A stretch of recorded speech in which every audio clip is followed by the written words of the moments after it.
नमस्कार, स्वागत है आपका आदिशक्ति पीताम्बरा परिवार में। तारा बीज मंत्र जाप और रुद्र चंडी कवच और अभिमंत्रित इत्र के अनुभव एक साधक ने भेजे हैं दिल्ली से। आइए पढ़ते हैं उनका व्हाट्सएप। जय सीताराम गुरु माँ जी, आपको राम राम। मैं दिल्ली से अनुभव बोल रहा हूँ। मैंने आपसे रुद्र चंडी कवच इत्र और तारा बीज मंत्र की दीक्षा ली थी। तारा बीज मंत्र का मेरा 6,86,718 जप अब तक हुआ है। माला पे रोज करता हूँ और अपना जो भी मेरा अनुभव है वो आपको लिख रहा हूँ। अपने आवाज में वीडियो बनाइए। आपके चरणों में कोटि प्रणाम। जय सीताराम। पहला अनुभव, रुद्र चंडी कवच पहनकर मुझे शत्रुओं से बचाव हो गया है और मैं अपना जो मेरे लिए कुंडली प्रेडिक्शन में मेरे पंडित जी ने बताया था उसमें उन्होंने लिखा और पढ़ा और जाना कि मेरे इस दिसंबर महीना जो चला गया उसमें अकाल मृत्यु योग है और रुद्र चंडी कवच मैंने तब मंगाकर पहना। ये पहनने से मुझे कोई भी चोट नहीं हुई, कुछ भी मुझे नुकसान नहीं हुआ और मेरी मृत्यु भी नहीं हुई। दूसरा, मैंने इत्र मंगाया था जो कभी कभी लगाता हूँ जब ऑफिस जाता हूँ या कभी जब मुझे जरूरी काम से जाना होता है तो उसका काफी पॉजिटिव प्रभाव मेरे मन पे पड़ता है और सामने वाले पर भी पड़ता है, जिससे मुझे काफी अच्छे फायदे हो गए। कई फाइलें मेरी साइन हो गई। कुछ गलतियां हो तो भी बॉस गुस्सा नहीं करता, पहले बहुत गुस्सा करता था।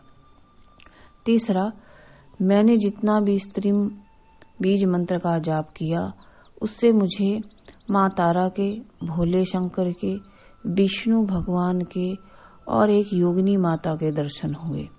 दिव्य दर्शन पाकर मुझे बहुत ही अच्छा लगा। चौथा, पहले मैं सोचता था साधना वादना कुछ नहीं होता, सब फ्रॉड है, लेकिन अब भगवान के दर्शन पाकर लगता है पूरी तरह भक्ति में चला जाऊं। पेट का सवाल है माता जी, नहीं तो भक्ति करता, वृंदावन चला जाता, हरिद्वार चला जाता और सीताराम सीताराम गाता रहता।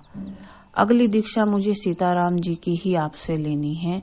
मुझे सीताराम नाम बहुत प्रिय लगता है। पांचवा, मैं आपसे निवेदन करता हूँ कि मुझे सीताराम की दीक्षा दीजिए। और छठा, मैं चाहता हूँ कि मैं सीताराम जी के प्रत्यक्ष दर्शन कर लूं। सातवां, मैं चाहता हूँ कि मुझे बगलामुखी माँ भी दर्शन दे। उसके लिए क्या साधना करनी पड़ेगी? क्या जब से काम नहीं चलेगा? ये बता दीजिए। आपका बहुत आभारी रहूंगा। देखिए, बगलामुखी जी के दर्शन इतने सुलभ तो नहीं है, तो साधना तो करनी ही चाहिए। पहले प्राचीन समय में बहुत सालों तक यानी 1000 वर्षों से ऊपर तपस्या करने पर ही भगवती दर्शन देती थी, लेकिन अब ऐसा नहीं रह गया है। आपको साधना करनी चाहिए। कलयुग में जल्दी जल्दी फल मिलता है। हो सकता है भगवती जल्दी प्रसन्न होकर के आपको दर्शन दे। ये आपकी मेहनत और आपकी भगवती के प्रति प्रेम के ऊपर निर्भर करेगा। इन व्यक्ति ने जो भी हमें व्हाट्सएप किया है उसमें कुछ लिखने में कमी है, लेकिन जैसा उन्होंने लिखा है वैसा ही मैंने पढ़ा है।